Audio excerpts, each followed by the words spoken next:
and alternative solutions that would ease the pressure on the public and achieve IMF targets. He made these remarks during a meeting held with a visiting IMF delegation today.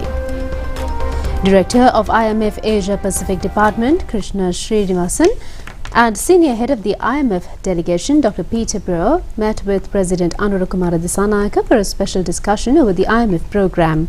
Central Bank Governor Dr. Nandalal Veerasinghe, Secretary to the Treasury Mahinda Siriwardana, Dr. Harshana Surya Peruma, and senior advisors to the President, Professor Anil Jayanta and Duminda Hulangamu, were present at this meeting. During the special meeting, the progress of the currently implemented program between Sri Lanka and the International Monetary Fund was reviewed. The President, while reassuring the agreement reached to fulfill the objectives of the International Monetary Fund program, emphasized the importance to ease the pressure on the public through alternative means. A high-level delegation from the International Monetary Fund arrived in Sri Lanka yesterday to engage with the newly formed government led by President Anurukumara. The visit was to initiate discussions on the progress of the IMF program. The meeting was also held to discuss the necessary steps to be taken towards the release of the fourth tranche of the $2.9 billion extended fund facility. The meeting, held at the Presidential Secretariat, featured cordial discussions between the IMF delegation and the economic team of the new government. Both parties reviewed the IMF program thus far and outlined the way forward for a future collaboration. The IMF delegation expressed appreciation for the significant changes taking place in Sri Lanka, boosting the positive outlook on Sri Lanka under the present government. This meeting marks a crucial step in reinforcing Sri Lanka's commitment to the economic stability and securing continued support from the IMF.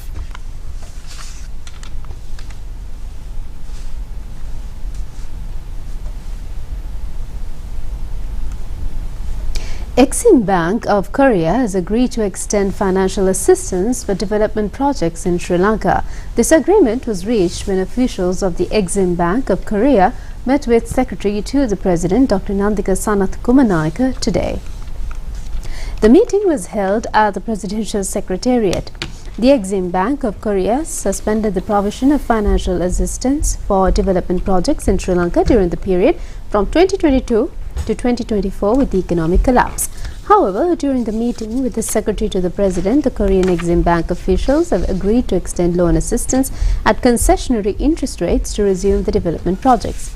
The officials have also emphasized that the bank is expecting to extend financial assistance in the future for economically viable programs initiated by the Sri Lankan government. Director of Exim Bank of Korea, Won Suk-ha, and Additional Secretary to the President, Roshan Gamage, were present at this occasion. Minister of External Affairs of India, Dr. Subramani Jaishankar, is scheduled to visit in the country tomorrow for an official visit. During the visit, the External Affairs Minister of India, Dr. Jaishankar, is scheduled to pay courtesy calls on the President Anurukumara Dissanayake and Prime Minister Dr. Harini Amarasuriya, according to Sri Lanka's Foreign Ministry. The visiting Indian External Affairs Minister and his delegation will also have a meeting with Foreign Ministers Vijay Hera and Ministry of Foreign Affairs. Minister Jaishankar will be accompanied by senior officials of the Ministry of External Affairs of India. The Indian External Affairs Minister, Dr. Jaishankar, was bestowed with the honorary title Padma Shri by the Indian government in 2019. A book authored by him under the title The India Way is considered as a bestseller. This book, which has been translated into Sinhala under the title Avinishita Lokeka Paramargaya, will be unveiled tomorrow in Colombo. At least 9 people have been killed in Israeli air attacks targeting central Beirut, as 3 missiles also hit the Lebanese capital's southern suburb of Dahiyeh.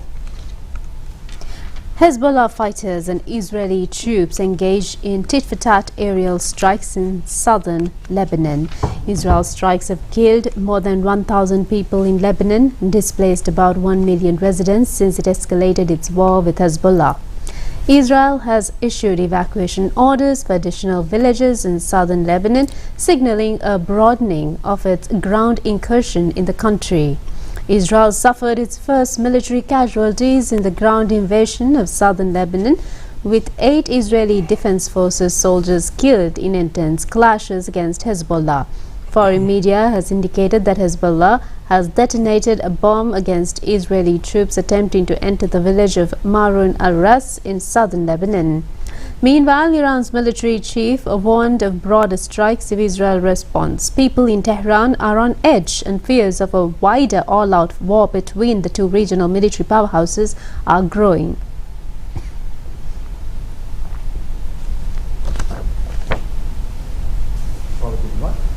එම ප්‍රදේශවල ශ්‍රී Lankan වාසය කරන්නේ නැහැ. සිවිලියන්ස්ට ඒ ප්‍රදේශවල ඉන්න බෑ. ඒ කට්ටිය ඒ ප්‍රදේශවලින් දැනට ඉවත් කරලා තියෙනවා. ඒ වගේම මම ඔබලාව කැඳවාගෙන යන්න කැමති බේරුට් නගරේ නැත්තක වෙතට මේ බේරුට් නගරය කියලා කියන්නේ මෙන්න මේ විශාල ප්‍රදේශයක්. මේ ප්‍රදේශයේ Meanwhile, Foreign Ministry has said that the agency is directing a firm attention over the impact of the war situation in Lebanon on the Sri Lankans living in the country.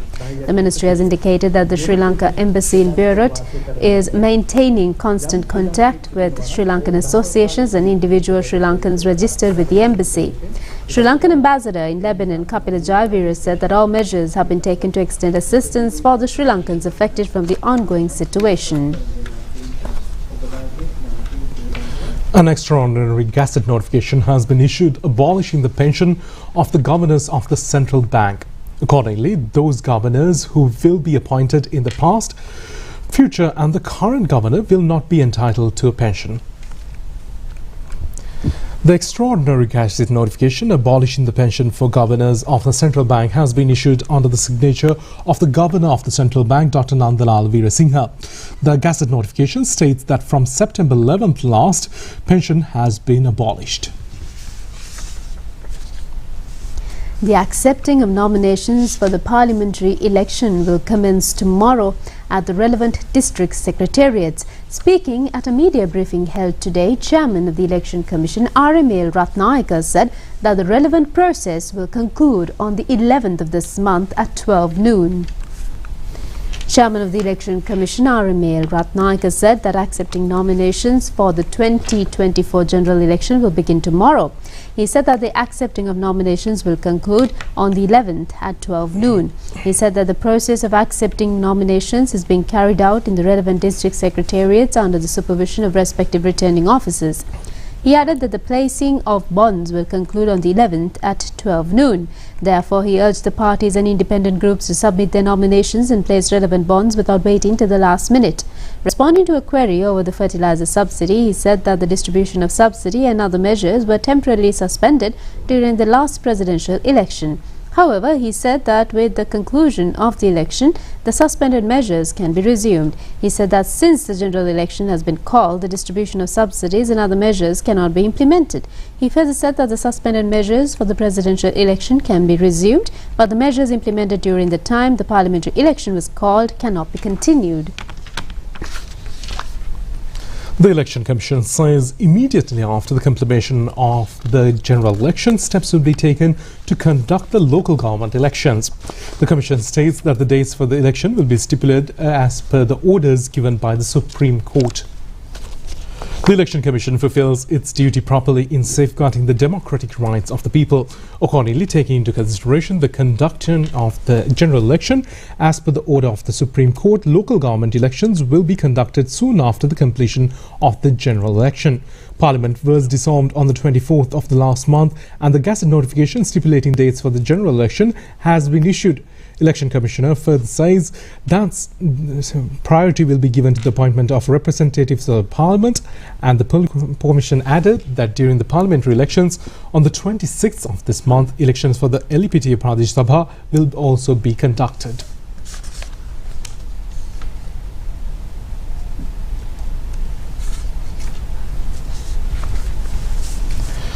President Anukumar Dissanayake affirmed his commitment to supporting the public servants who dedicated themselves to create an efficient, citizen-focused public service. He emphasized that unlike under previous administrations, government officials working in the interest of the people will no longer face political retaliation.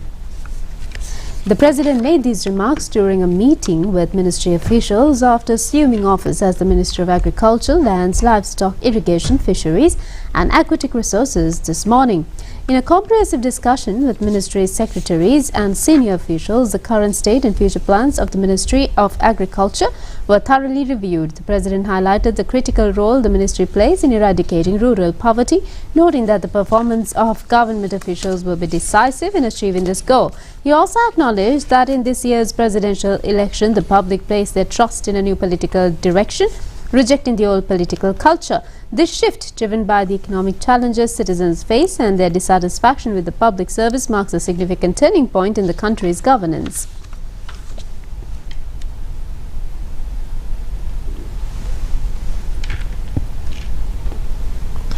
Secretary of the Ministry of Agriculture MP.NM Wickramasinghe says that there is no issue pertaining to the distribution of the 25,000 subsidy per hectare for paddy cultivation. The Secretary made these remarks at the media following a progress review meeting held with the President at the Ministry of Agriculture. Secretary of the Ministry of Agriculture MP.NM Wickramasinghe said that the President visited the ministry this morning and held a progress review meeting with the ministry officials. He said the President instructed to prepare a QR code system. He added that the QR code system will record the fertilizer purchases made by paddy farmers at either the private or state agrarian service centres.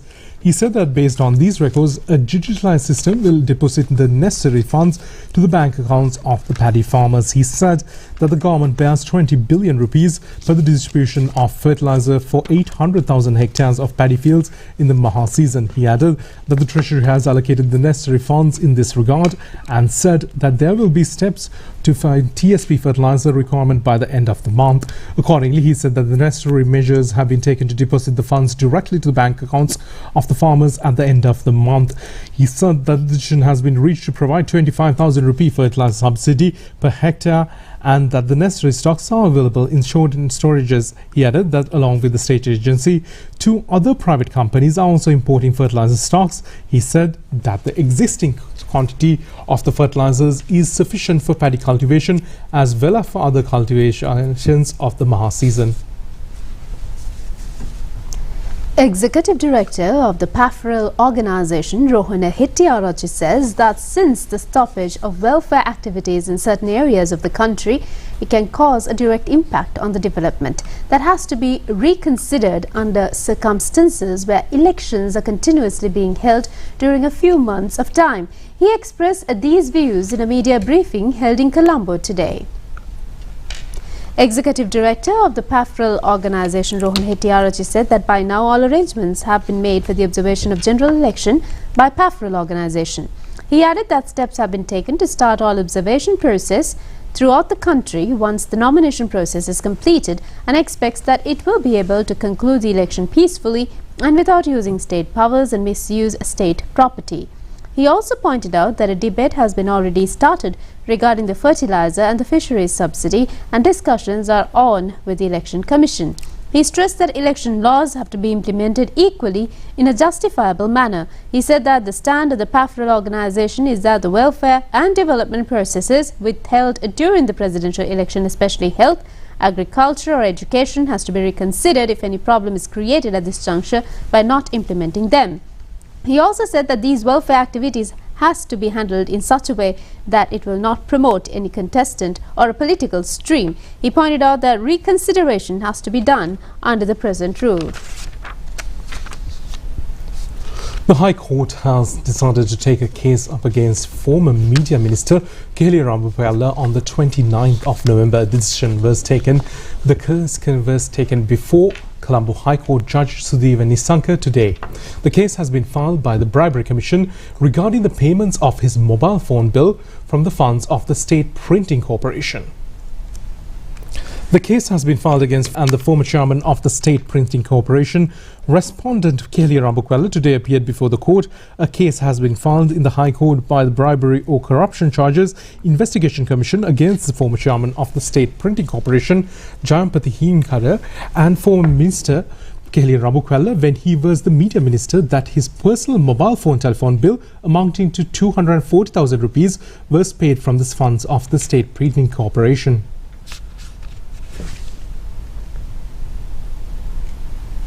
A case has been filed accusing 3 persons that former Trade Minister Johnston Fernando released employees of South and engaged them in political activities, thus causing a loss to the government. A witness recorded the plaintiff by the Bribery Commission. The case was taken up before the Colombo High Court, Judge Anthony Patabandige. The further investigation has been ordered for 5th December.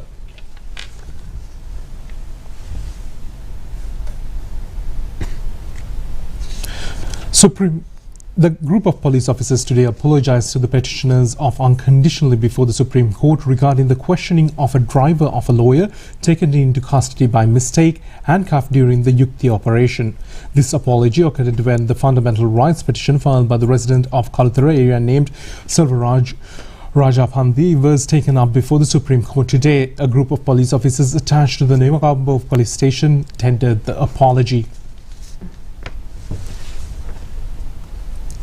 Prime Minister Dr. Harini Amarasuriya says that the aspiration of the government is to take measures within a formal systematic plan towards the economic development of the country. She made these remarks during a meeting held at the Industries and Entrepreneurship Development Ministry. A special meeting was held between the Prime Minister and officials of the Trade, Commerce and Entrepreneurship Development Ministry to discuss on the future proceedings of the ministry. The officials of the ministry and the affiliated agencies briefed the Prime Minister on the current situation, functions and the issues of their respective institutions. After considering the issues separately, the Prime Minister instructed the officials to provide immediate solutions. Secretary to the Prime Minister Pradeep Saputantri was also present at this occasion. Independent consultant of the Gates Foundation, Chandita Samaranayaka, met with the Secretary to President Dr. Nandika Sanat Kumar Naika at the Presidential Secretariat this morning and engaged in a discussion. The discussion centered on the progress of the Digital Agricultural Transformation Program aimed at supporting smallholder farmers and school meal programs to address the Sri Lanka's malnutrition crisis. Further collaboration on the digital public infrastructure, livestock and climate-related initiatives were also explored. The Gates Foundation leadership expressed their expectation to meet with the President Anura Kumar Dissanayake soon to formalize the partnership between the government and the foundation. President Anura Kumar Dissanayake has officially appointed S. Aloka Bandara, a senior administrative officer, as the Secretary to the Ministry of Public Administration, Home Affairs, Provincial Councils, Local Government and Labour. The appointment letter was presented to him by Secretary to the President, Dr. Nandika Sanat Kumar Naika, at the Presidential Secretariat today. A senior program producer and media person of Sri Lanka Rupavahini Corporation, Mahinda Gunatilaka, passed away at the age of 55 years. Mahinda Gunatilaka joined Sri Lanka Rupavahini Corporation in 1991 as trainee production assistant. He contributed to a large number of programs telecast on national television. From 1991 to 2004, he continuously gave an excellent contribution as a producer in the news division and a duty editor of news. He also served for a long time as children's news producer of the national television, pioneering in religious programs despite being ill for a number of years.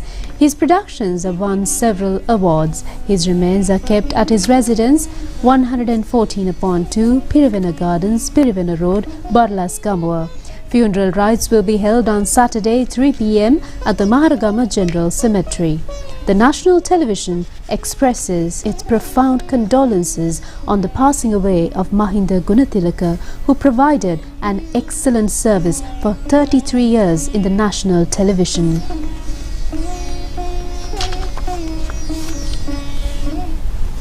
Senior scientist of the Nora Institute, Ramana Shanta, says that the fishery industry has been threatened due to the carnivorous species of fish called Channa microplates as a giant snakehead which is being found in the Dediroya reservoir. She says that in order to control this species, national program has to be implemented. An awareness program for the fisheries community surrounding the Deduroya reservoir was held yesterday at the Kakula Waller Fisheries Point, describing the short and long-term steps to be taken in this regard. It has been decided to take the necessary step not to catch these fish alive and not to be taken away from the reservoir and to prevent the breeding in other reservoirs. According to Nara Institute, the attention has been paid to catch these fish employing traditional methods. It has been identified that particular species of fish has been imported to Sri Lanka as oriental fish. It has also been revealed that the breeders of the ornamental fish have been releasing the fish into adjoining reservoirs since they have to spend large amount of money on their food. It has been reported that these fish are being used for food items in certain countries. People of the countries like Thailand believe that by consumption of this fish in food, cancer's considered can be minimized. Nara Institute further states that by breeding another indigenous species of fish, Minfalaya, it can be attacking the concerned species. Necessary steps have been taken to prevent the spread of the species into other reservoirs. Today marks the commemoration of the 155th birth anniversary of Mahatma Gandhi. In line with the commemoration, a Mahatma Gandhi oration was held at the Swami Vivekananda Cultural Centre in Colombo.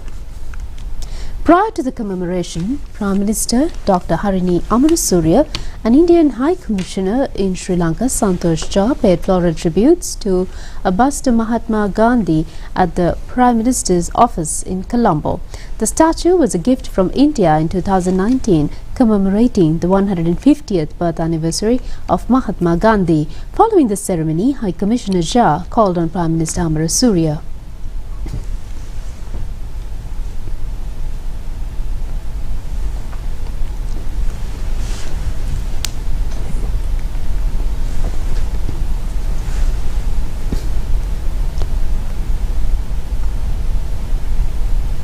The Gandhi oration was organized by the cultural arm of the High Commission of India in Sri Lanka and the Sri Lanka India Society. The oration was delivered by former High Commissioner of Sri Lanka to India, Austin Fernando. The annual event marking the Gandhi Jayanti serves as a platform for reflecting on Mahatma Gandhi's timeless teachings and their continued relevance in today's world.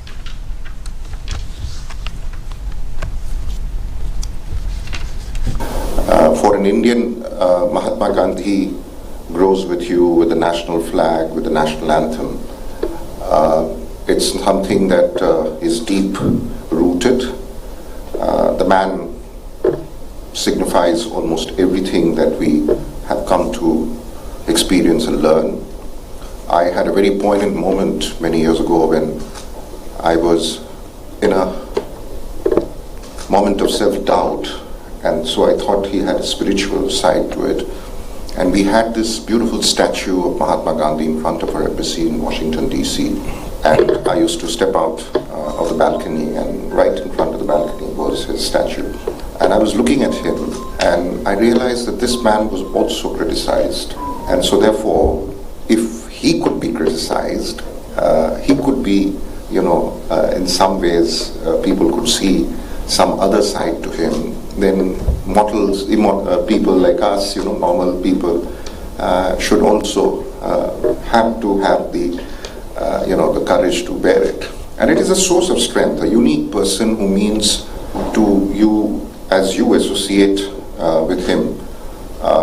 He was a freedom fighter and someone who was least thought to be a person to lead a struggle. I mean, he was dressed in and clad in a very Indian, or maybe say that, the common Indian man's dress, because he wanted to associate himself with that. Gandhiji defined democracy as the art and science of mobilizing the entire physical, economic and spiritual resources of all the people for common good. It surprised the Gettysburg address by President Abraham Lincoln, saying, he said, shall have a new birth of freedom and the government of the people, by the people, for the people. Gandhiji gave a much more inclusive type of situation, interpretation. Gandhiji goes above political or popular mode and open materialistic spiritual aspects and extends to having faith in areas he has become popular as an adherent of equality, justice and fair play. These made him poor man's savior, since equality, justice and fairness are least experienced by the poor. His demands became most attractive to the weakest and gave the interpretation that they should possess the same opportunities as the strongest. In a country so vast, inhumanly exploited by the British and excellently orchestrated by parliamentarian Shashi Tharoor, even at the Lansdowne, it is not surprising that these became the major attraction in the struggle to guide the path of a nation. That was what Gandhiji expected, perhaps, because he saw the discrimination with bare eyes. According to the Alcohol and Drugs Information Centre, the Government of Health and Economic Expenditure per this year has been 237 billion rupees for patients becoming ill due to alcohol. The annual death toll due to alcohol and related illnesses in Sri Lanka stands at 20,000. Nearly 3 million people face untimely death due to alcohol consumption worldwide. 8 out of 10 preventable deaths worldwide is due to non-communicable diseases. Sri Lanka's Temperance Association has declared the Flag Week commencing today till the 10th of this month, parallel to the International Temperance Day, which falls on the 3rd of October every year. It is expected to spend all income earned from this Flag Week in creating social awareness to free from the usage of alcohol. Former opposition leader Sajith Premadasa says that they will contest at the general election with a people-friendly ideology to provide solutions for the issues of the country. He made these remarks during a meeting held with the party activists. The meeting was held at the Colombo East electorate.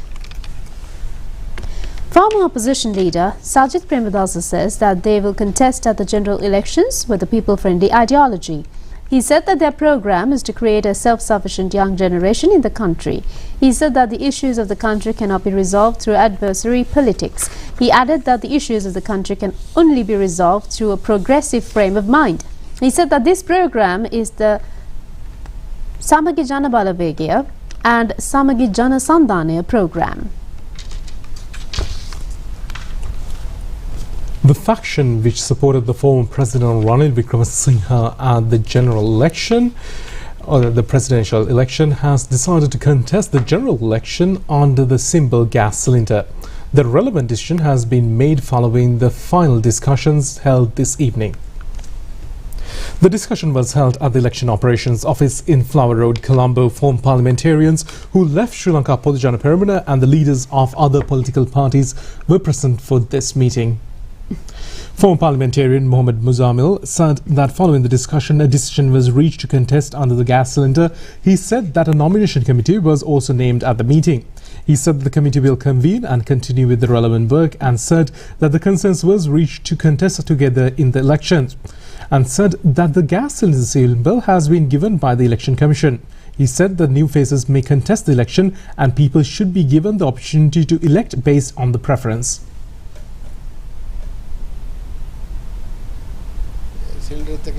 Former parliamentarian S.M. Chandrasena said that all who took part in the meeting agreed to contest under the gas cylinder symbol, adding that he has been made in the parliament for 20 years and he will be also elected in the next election. South Korea celebrates the National Foundation Day today. The South Korean Embassy in Sri Lanka organized a ceremony in celebration of the Foundation Day last night. On the National Foundation Day, South Korea celebrates the formation of the first Korean state of Joseon in 2333 BC. This date has traditionally been regarded by Koreans as the date for the founding of the Korean race. The Embassy of South Korea in Sri Lanka hosted an evening of vibrant Korean festivities to celebrate the National Foundation Day. The chief guest of the evening was Governor of the Western Province Hanif Yusuf. South Korean Ambassador to Sri Lanka Myon Lee was present at the occasion.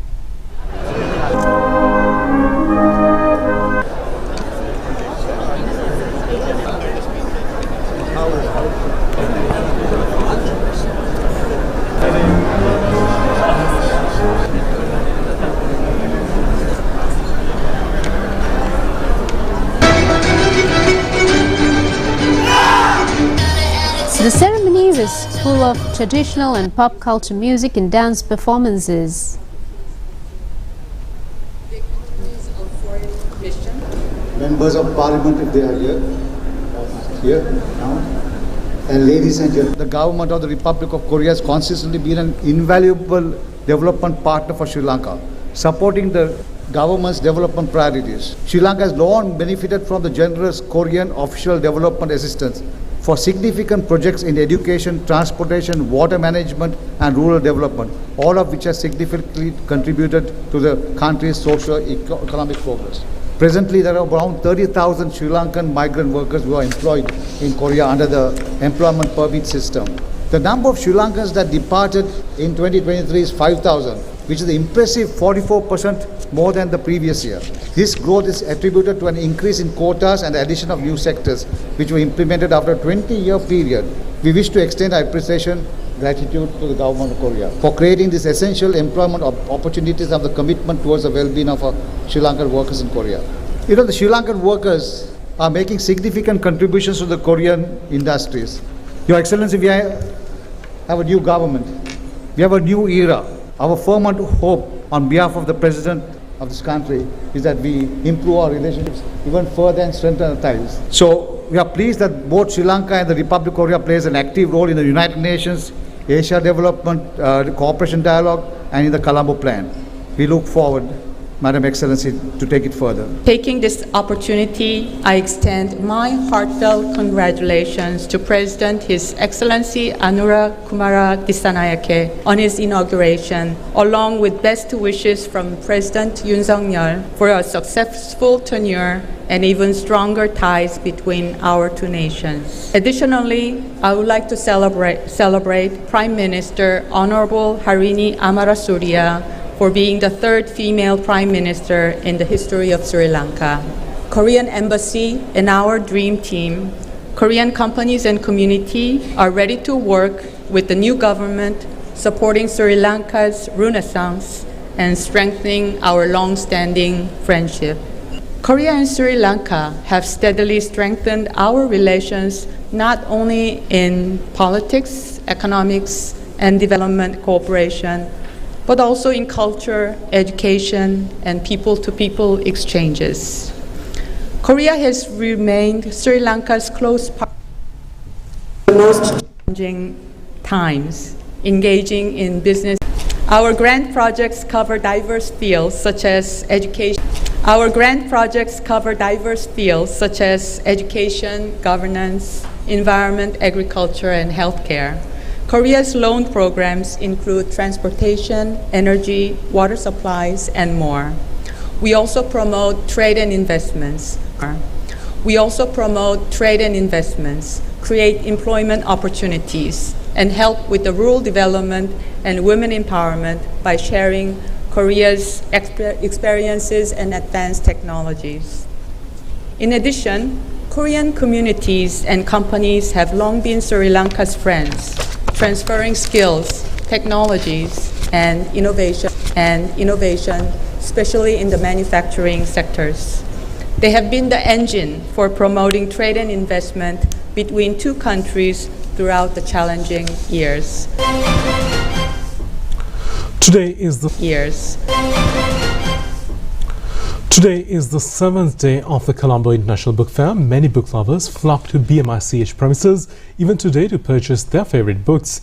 The official media partner of the event is the national television. The Colombo International Book Fair has been organized by the Sri Lanka Book Publishers Association. The book lovers and others will get the opportunity to meet their favorite Sri Lankan authors at the book fair, even take autographs from them. The public will also be able to buy books in many genres at the book fair at the special discount. People could also purchase cartoons and other special programs from the RU Entertainment stall at the book fair. The national television invites those who are yet to visit the book fair to join them at the BMICH to gain this experience.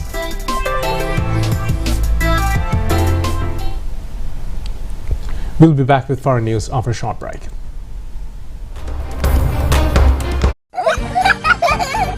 Dua, did you brush your teeth? Yes, ma'am. Huta, is your school bag ready? Yes, ma'am, ready. Did you lock the gate? Yes. Did you all check for dengue mosquito breeding places? Yes. Then good night. Good night. Exactly. Every day, everybody. Focus for dengue control.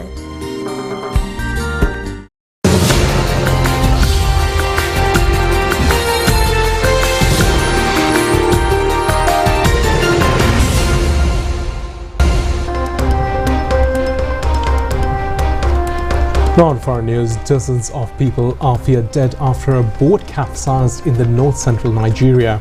Nigerian authorities says that the boat was ferrying more than 300 passengers on the river Niger when it overturned. 300 passengers. Around 60 dead bodies have been recovered from the scene, local council chairman was quoted as saying by Nigerian media. 150 people had been rescued alive so far, and that most of the boat's passengers were women and children on their way to celebrate the Muslim festival of Maulid. The boat had been travelling from a community called Mundi. Many of the passengers were headed to a celebration of the Prophet Muhammad's birth.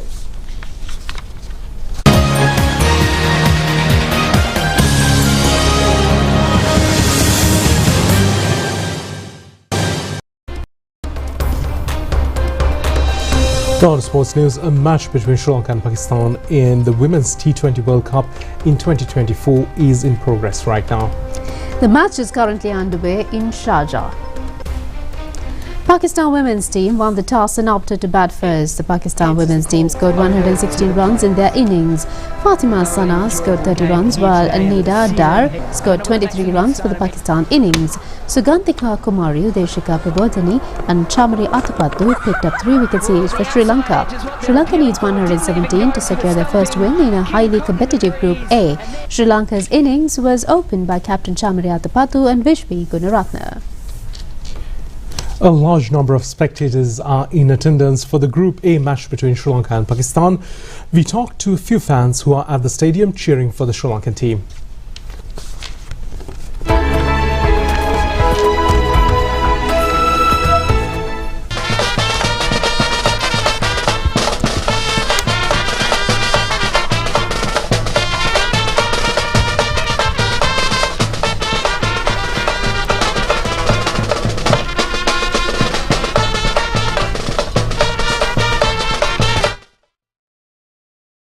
I came to support Sri Lanka team and definitely they will win today.